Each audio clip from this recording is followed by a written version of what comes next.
मेहनत मेहनत मेहनत मेहनत एक ऐसी चीज है जो आपको कुछ भी अचीव करा के दे सकती है, कहीं भी पहुंचा सकती है, कुछ भी बना सकती है। तो ऐसे ही मेहनती पुलिस ऑफिसर से आपको मिलाने वाले हैं, जो अपने ड्रीम को अचीव करने से पीछे नहीं हटते, जो कुछ भी करके अपने ड्रीम को अचीव कर लेते हैं, जो अपनी कामयाबी की सीढ़ी को खुद तय करते हैं बिना किसी सपोर्ट के। और ऐसे ही पुलिस ऑफिसर के बारे में हम थोड़ा जानेंगे, उनसे उनकी जर्नी से हम सीखेंगे और आप तक उनकी कहानी को पहुंचाएंगे। तो वेलकम, स्वागत करते हैं आपका मोनिका जी। कैसा रहा आपका आज का दिन? पहले आज का दिन से स्टार्ट करते हैं। आज का दिन तो सर अभी ट्रेनिंग टाइम चल रहा है, तो मॉर्निंग में आज संडे था तो आज तो फटीकी हुई है पूरे दिन। और फैमिली में कौन कौन है? हाँ जी, फैमिली में मम्मी है, पापा है, भाई है, बहन है। मैं बड़ी हूँ सबसे, भाई बहन छोटे हैं। तो आपकी फिजिकल ट्रेनिंग आप खुद करते हो या कहीं स्टार्ट किया था किसी कोच के अंडर में? नहीं सर, मैंने किसी भी कोच के अंडर स्टार्ट नहीं किया। मेरा भाई है छोटा, उसने मेरी हेल्प की थी इसमें, पीएसटी और ईस्ट में कंप्लीट में। और एथलीट आपका छोटा भाई? नहीं, वो वैसे ही जो नॉर्मल रनिंग करते हैं वो उसमें वो है, ये उसने मेरी हेल्प की इसमें। तो आपको ये जो मतलब एक पुलिस ऑफिसर का विचार मान लो, ये ड्रीम मान लो कि कैसे मतलब कैसे आया माइंड में ये सब? मेरे ताऊ का लड़का है, वो हरियाणा पुलिस में है, तो मैं उसको देखती थी, मेरे को लगता था कि हाँ कुछ तो स्टैंडर्ड है इसमें, तो मेरे को लगा कि मेरे को जॉब चाहिए। फिर मैंने पापा से ऐसे ही बातों बातों में डिस्कस किया कि पापा मेरे को भी बस ऐसे ही जॉब करनी है और पुलिस की जॉब करनी है। तो पापा बोले अगर तू कैपेबल है, तेरे अंदर कैपेसिटी है तो तेरे को मिल जाएगी, कोई दिक्कत नहीं है। तो फिर मैंने मेहनत की, मम्मी पापा ने काफी सपोर्ट किया, इनफैक्ट भाई बहन ने भी बहुत सपोर्ट किया मुझे जब मैं पढ़ाई करती थी। और फिजिकल में सबसे ज्यादा सपोर्ट किया मेरे भाई ने मुझे, उसने मेरी हेल्प की। और बहन, जैसे मैं स्टडी कर रही हूँ तो चाय वगैरह लेके आना ताकि मुझे नींद ना आए, इस चक्कर में उसने मुझे काफी सपोर्ट किया। मम्मी पापा ने, जैसे समाज ने काफी प्रेशर बनाया कि लड़की की एज हो गई है, शादी कर दो, ये वो, तो फिर उन्होंने कहा नहीं भाई, जब तक ये नहीं कहेगी हम शादी नहीं करने वाले इसकी, जब तक ये इसे जॉब नहीं मिलेगी, जब तक ये सेटिस्फाई नहीं होगी कि हाँ ठीक है चलो अब मेरी शादी कर दो, हाँ ठीक है, तब तक नहीं करेंगे। काफी सपोर्ट किया, मेंटली फिजिकली बहुत अच्छी तरह से सपोर्ट किया उन्होंने मुझे। अच्छा, एक बात, फैमिली का सपोर्ट बहुत मैटर करता है सर। हाँ जी सर। आप इसमें एज ए कांस्टेबल सेलेक्ट हुए हो, तो इससे आगे का भी है कि एग्जाम वगैरह क्लियर करके वापस अपग्रेड करना है खुद को, मतलब अपनी पोस्ट अपग्रेड करना है? सर अभी यहाँ पे सेटिस्फाई नहीं हूँ, मुझे काफी वो करना है। जैसे अभी मैंने सीपीओ का एग्जाम दिया था, उसमें मुझे सीआरपीएफ एसआई मिली थी। हाँ, तो फिर वो मैंने ज्वाइन नहीं की। पापा बोले कि सीआरपीएफ का थोड़ा दूर हो जाता है, तो अपने स्टेट में कर लेते हैं एक बार अपने स्टेट में कर लो, अगर कैपेबिलिटी होगी तो उसके बाद एक बार फिर से ट्राई कर लेना, हो सकता है अपने स्टेट में मिल जाए। अभी तैयारी जारी है सर। सीआरपीएफ का ये है कि वैसे तो पोस्ट तो अच्छी थी, 2 स्टार थी, लेकिन फिर थोड़ा सा नक्सल एरिया में ड्यूटी हो जाती है, फैमिली लाइफ में प्रॉब्लम होती है, तो पापा ने कहा कि एक बार यहाँ अपने स्टेट में ज्वाइन कर लो और फिर तैयारी कंटिन्यू रखना, कोई नहीं नेक्स्ट टाइम अपने स्टेट में और अच्छी पोस्ट मिल जाएगी अगर तैयारी कंटिन्यू रखेगी तो। आपकी ट्रेनिंग के बारे में थोड़ा सा बताओ, क्या शेड्यूल रहता है और क्या क्या होता है, बताओ मुझे। सर अभी तो ये है कि मंडे टू फ्राइडे तो शेड्यूल रहता है कि मॉर्निंग में हमें जैसे 6 बजे हमारी पीटी स्टार्ट होती है, 6 से 6:40 तक हमारी पीटी रहती है। देन 20 मिनट का ब्रेक होता है, 7 बजे हमारी परेड स्टार्ट होती है और 8:40 तक हमारी परेड रहती है। फिर उसके बाद हमें 10 बजे कॉलेज जाना होता है, जिसमें हमें लॉ वगैरह की स्टडी करवाई जाती है। फिर 10 से 1:40 तक हमारा कॉलेज रहता है। फिर देन हमारा रेस्ट होता है 1 से 1.5 घंटे का, 3 सवा 3 बजे तक। और फिर हमारी दोबारा से परेड होती है 1 घंटा, और उसके बाद फटीक टाइम होता है और फिर जीआरसी होती है। सर पूरा शेड्यूल यही होता है, पूरा दिन मंडे टू फ्राइडे ऐसे ही चलता है।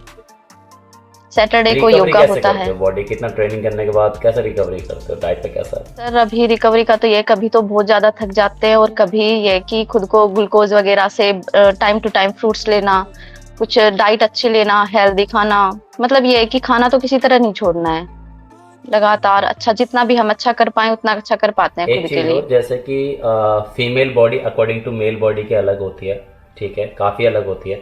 जी सर बिल्कुल, बहुत डिफरेंस होता है। जब मान लीजिए उनके मेंसेस का वीक आ गया है, मतलब तो कैसे टैकल करते हैं, कैसे होता है वो सब, मतलब? सर मैं मेरा बता रही हूँ, मुझे स्टार्टिंग के 2 दिन बहुत ज्यादा प्रॉब्लम होती है, तो कई बार तो क्या होता है, कुछ प्लाटून के उस्ताद कोऑपरेट कर लेते हैं, लेकिन कुछ के नहीं कर पाते हैं, क्योंकि उनका ये जो ट्रेनिंग का शेड्यूल होता है वो भी मजबूर होते हैं। तो 1-2 दिन में तो ये होता है कि बहुत ज़्यादा स्ट्रगल करना पड़ता है, बहुत पेन होता है, लेकिन फिर ये है कि थर्ड डे थोड़ा-सा ईज़ी हो जाता है और एडजस्ट हो जाता है। हाँ जी, और अब तो ये है कि हमारी जो डायरेक्टर सर हैं, उन्होंने जैसे मेंसेस के टाइम में 3 दिन का एमरेस्ट दे दिया है कि लड़कियों को जब 3 दिन के मेंसेस होंगे, तो वो आराम से अपना रेस्ट कर सकती हैं। पीटी पीरियड नहीं हाँ जी, पीटी पीरियड नहीं करेंगी, वहाँ पे प्रेज़ेंट रह के जो भी काम सिखाया जाएगा उसको सीखेंगी।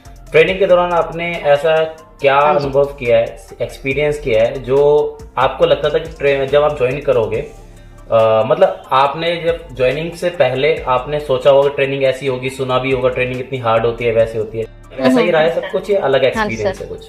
नहीं सर, स्टार्टिंग में हमें बताया गया था कि ट्रेनिंग बहुत ज़्यादा टफ होती है। हम स्टार्टिंग में यहाँ आए, हमें स्टार्टिंग के 1 महीने के आसपास लगा कि ट्रेनिंग बहुत टफ है, भई नहीं हो रहा हमसे। धीरे-धीरे फिर सिचुएशन के अकॉर्डिंग ढलते गए, आदत होती गई। फिर 2-3 महीने लगा कि ये तो बहुत आसान है, हम कर लेंगे। और फिर धीरे-धीरे जब सब कुछ समझ आने लगा, खुद को फिट करने लगे माहौल में, पूरा टाइम शेड्यूल एडजस्ट करना आ गया, खाना-पीना अच्छे से होने लगा। अब लग रहा है कि कोई दिक्कत नहीं है, अब तो ट्रेनिंग जितना भी करवाएँगे उतना कर लेंगे। आपके दिल के करीब हाँ कौन जी। है? मम्मी, पापा, भाई, कौन? सबसे ज़्यादा करीब पापा है। हाँ जी, पापा सबसे ज़्यादा करीब है, जिनसे मैं अपनी हर बात शेयर करती हूँ। मतलब मेरे कोई भी अपनी पर्सनल लाइफ़ से रिलेटेड कोई भी अगर टेंशन है, तो मैं उनको सबसे पहले बताती हूँ, और उनकी लाइफ़ में भी कोई टेंशन होती है, तो वो मेरे साथ शेयर ठीक करते है। हैं। और जो आपकी एज ग्रुप हाँ जी। के आपके फ्रेंड्स हैं, उनका अकॉर्डिंग टू ज्वाइनिंग, हाँ जी। मतलब उसके बाद क्या नेचर चेंज हुआ या नहीं हुआ? सर, पहले ये था कि जॉइनिंग से पहले मेरा काफ़ी बड़ा फ्रेंड सर्कल था। अच्छे खासे फ्रेंड्स थे, बॉयज़ भी थे, गर्ल्स भी थी। तो गर्ल्स की तो लगभग शादी हो चुकी है, उनके बच्चे हो चुके हैं। तो उनका उनसे तो लगभग मैं डिस्कनेक्ट हो चुकी हूँ, कई 1-2 बार बात होती है। बॉयज़ में ये है कि 3-4 जो दोस्त फ्रेंड सर्कल था, उनमें 1-2 का तो हरियाणा पुलिस में हो गया मेरे साथ जॉइनिंग, 1-2 की शादी हो गई, बस ऐसे ही हो गया। मतलब ये है कि पूरे फ्रेंड सर्कल में 1-2 बंदे ही हैं जो सक्सेस हुए हाँ, हैं। जो टच में है। हाँ जी। हाँ जी, जो टच में है। अब ये है कि जॉइनिंग के बाद ठीक से एक्सप्रेशन किसी का देख नहीं पाए, मिल नहीं पाए, और एक्सप्रेशन भी अगर मिलेंगे तभी देख पाएँगे कि किसका क्या एक्सप्रेशन रहता है जॉइनिंग को लेके। पर ये है कि जो रिलेटिव्स हैं उनका ये कहना है कि मतलब लड़की को सक्सेस करना हाँ, बहुत बड़ी बात होती है। उसको सपोर्ट करना, ये कि मेरे ऊपर सबसे ज़्यादा मतलब ये रहा है कि जो आस-पास का एरिया है, पड़ोस है, उसका प्रेशर रहा है कि भई लड़की की शादी कर दो, कोई बात नहीं, आगे जाके पढ़ लेगी। लेकिन मेरे पापा का कहना था कि आगे जाके आज तक बहुत कम लड़कियाँ सक्सेस हो पाई हैं। ये तो मेरे घर में रह के ही सक्सेस होगी। मेरे पापा ने मेरे को इतना सपोर्ट किया है मेंटली, तो मैं इतनी एक बार तो ये था कि जब हरियाणा पुलिस का रिजल्ट आया था 15 दिसंबर 2021 को, फिर उसके बाद जॉइनिंग में बहुत टाइम लग गया। जैसे मेरी जॉइनिंग हुई 13 अगस्त 2023 को, लगभग 2 साल का टाइम निकल गया बीच में। उस टाइम इतना डिप्रेशन हुआ, इतनी परेशानी हुई, इतनी दिक्कत हुई कि बस पूछो मत। तो उस टाइम में पापा का मुझे सपोर्ट करना एक बहुत बड़ी बात थी। इनफैक्ट मेरी पूरी फैमिली ने मुझे सपोर्ट किया उस टाइम पे। फैमिली का साथ होना बहुत जरूरी है किसी भी ट्रेनिंग में। हाँ जी सर। अच्छा, हाँ जी एक सर। बात और बताओ कि अगर आपका एज ए पुलिस ऑफिसर हाँ जी ड्रीम सर। ना होता तो क्या होता?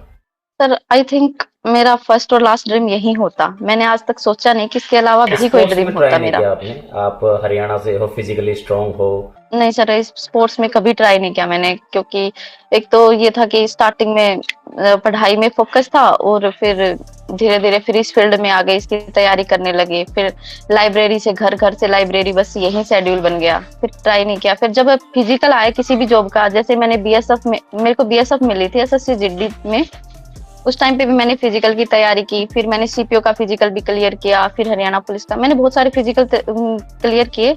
उस चक्कर में ये है कि स्पोर्ट्स वाला जो फिजिकल एक्टिविटी थी वो होती चली गई, और फिर धीरे-धीरे आदत हो गई। अब तो ये है कि कोई दिक्कत नहीं होती फिजिकल एक्टिविटी करने में। तो देखो, मैं ये कहना चाहूँगा कि लॉन्ग टर्म पे आप फिजिकल ट्रेनिंग में इनरोल रहिएगा, क्योंकि बहुत ज़रूरी है फीमेल बॉडी। हाँ ठीक जी है? सर, बिल्कुल। दूसरा क्या है कि मुझे हाँ जी सर। आपको ये फिर एक अच्छे लेवल पे, जहाँ आप हो वहाँ और अच्छे लेवल पे देखना है। हम्म, हम्म। हाँ जी, बिल्कुल सर। मैं कोशिश जारी रखूंगी, और जब भी मुझे कोई नेक्स्ट लेवल, मैं किसी नेक्स्ट गोल को अचीव करूंगी, मैं आपसे कांटेक्ट अच्छा, जरूर एक ना करूंगी। आपकी जो वाइब है ना, जो नेचर है, वो काफ़ी ज़्यादा मतलब एक पॉजिटिव वे में ऐड हुआ है। ठीक है, क्योंकि मेरे टच में बहुत सारे police thank you officer sir. हैं, लेकिन जो आपकी एक वाइब है ना कि हाँ जी सर। मतलब अच्छा लग रहा है, कंफर्टेबल लग रहा है बात करके कि आप नेचुरली तो रिलैक्स होके बात कर रहे हो कि चलो फैमिली के बारे में, हर चीज़ के बारे में, हाँ जी तो सर। ये अच्छा लगा, काफ़ी अच्छा है। हाँ जी अच्छा, सर। मुझे ये और जानना है कि थैंक यू सर। भगवान की तरफ कैसा आपका विचार है, मतलब कितना आप भगवान में, खुद में बिलीव करते हो, विश्वास करते हो? मेरा ये था कि पहले मैं किस्मत में यकीन नहीं करती थी। पहले जैसे ये था कि भई जो जितना हार्ड वर्क करेगा उसे उतना ही मिलेगा। लेकिन मेरा सबसे पहले दिल्ली पुलिस का रिटन एग्ज़ाम क्लियर हुआ था। देन मेरे को पीएसटी में बुलाया गया तो मैं वहाँ पे गई। तो मेरा 14 जुलाई 2021 को फिजिकल था दिल्ली पुलिस का। मेरी बहुत अच्छी तैयारी थी, मेरा टाइम बहुत अच्छा आ रहा था। लेकिन उस दिन क्या हुआ कि ग्राउंड में एकदम से बारिश स्टार्ट हो गई और मेरा फिजिकल नहीं हो पाया। उस दिन से मुझे यकीन हुआ कि किस्मत भी बहुत इम्पोर्टेंट है इंसान की लाइफ में। हार्ड वर्क अगर 70% है तो इंसान की 30% तो किस्मत भी काम करती है। क्योंकि अगर उस दिन बारिश ना हुई होती तो मेरा फिजिकल हो जाता और इनफैक्ट आज से 3 साल पहले मैं गवर्नमेंट जॉब में होती। लेकिन चलो कोई नहीं हो पाया। तब से मैं किस्मत में यकीन करती हूँ और भगवान में मैं भगवान शिव को मानती हूँ इनफैक्ट बहुत ज़्यादा। हर जब भी मुझे कोई प्रॉब्लम होती है तो मैं हाँ जी, जब भी मुझे कोई दिक्कत होती है मैं उनको याद करती हूँ। इनफैक्ट जिस प्रॉब्लम का मेरे पास सॉल्यूशन नहीं होता मैं उन्हीं पे छोड़ देती हूँ, जो होगा देखा जाएगा। ये होना भी चाहिए, हम लोगों के हाथ में हार्ड वर्क है, मेहनत है, और जब उसके बाद कुछ नहीं है तो हाँ जी भगवान है। सर। और आपका फ्यूचर कैसा गोल है, मतलब अपनी पर्सनल लाइफ के बारे में थोड़ा सा बताओ कि क्या सोचते हो फ्यूचर के बारे में, कैसी लाइफ चाहते हो? फ्यूचर के बारे में सर ये तो नहीं है, बस मेरे को ये मैंने अभी तक तो ये फ्यूचर के बारे में यही सोचा है कि जैसा भी हो बस लाइफ में सुकून होना चाहिए, शांति होनी चाहिए। बाकी पैसे तो मैटर करते ही नहीं है क्योंकि वो तो मेरे पास इनकम है ही। जो भी मिले, कोई भी इंसान हो मेरी लाइफ में बस ऐसा हो कि बस मेरे को कोऑपरेट करे, अच्छे से समझे और बस इससे ज़्यादा कुछ नहीं चाहिए। सर अभी सीपीओ की तैयारी कंटिन्यू है तो सीपीओ की तैयारी कर रही हूँ मैं। जैसे सीपीओ में मैथ, रीजनिंग, इंग्लिश ये सब आते हैं तो उनकी जो तैयारी कर नए रही हूँ। लड़के तैयारी कर रहे हैं, बच्चे फीमेल तैयारी कर रही हैं, उनके लिए क्या कहना चाहोगे आप, मतलब कि क्या हम्म। किस किस चीज़ों पे ज़्यादा ध्यान दें और ताकि वो अपना क्रैक कर पाएं? सर अगर हरियाणा में तैयारी करनी है तो हरियाणा जीके पे फोकस, मैथ, रीजनिंग। अभी हरियाणा का तो ये है कि एग्जाम का शेड्यूल बार बार चेंज होता रहता है तो अपडेट रहें और उसी के अकॉर्डिंग तैयारी करें। ये नहीं है कि अगर जो भी पीछे चल रहा है उसी को कंटिन्यू रखें, इससे तो कोई फायदा नहीं होगा। अपडेट रहें और जितना भी जो भी सिलेबस दिया जा रहा है उसी के अकॉर्डिंग तैयारी करें, आराम से हो जाएगा। अच्छा लगा मोनिका जी जी सर। बात करके, टाइम भी आपके साथ कोई बात हुई है, ये बहुत अच्छा रहा, मिला एक्सपीरियंस बहुत अच्छा। और आप बहुत thank you amazing sir. Person हो कि जो जो आपकी, मैं बताया ना कि आपकी वाइब जो है वो बहुत अलग लेवल है, मतलब एक लग रहा है कि एक ऑफिसर का एक एटीट्यूड के साथ एक हम्बल नेचर भी है, ठीक है, तो बहुत बढ़िया है। हाँ जी सर। थैंक यू और सर। कभी भी जब आपका ट्रेनिंग का कंप्लीट होगा तो हम ऑफलाइन कनेक्ट करेंगे, अच्छे से कनेक्ट करेंगे। हाँ जी सर और बिल्कुल। I am waiting for that day और सर। नए नए जो आपके लिंक्स में बच्चे हैं उनको भी नई नई राय मिले। हाँ जी सर। हाँ जी सर चलो बिल्कुल। मिलते हैं, थैंक यू सो मच।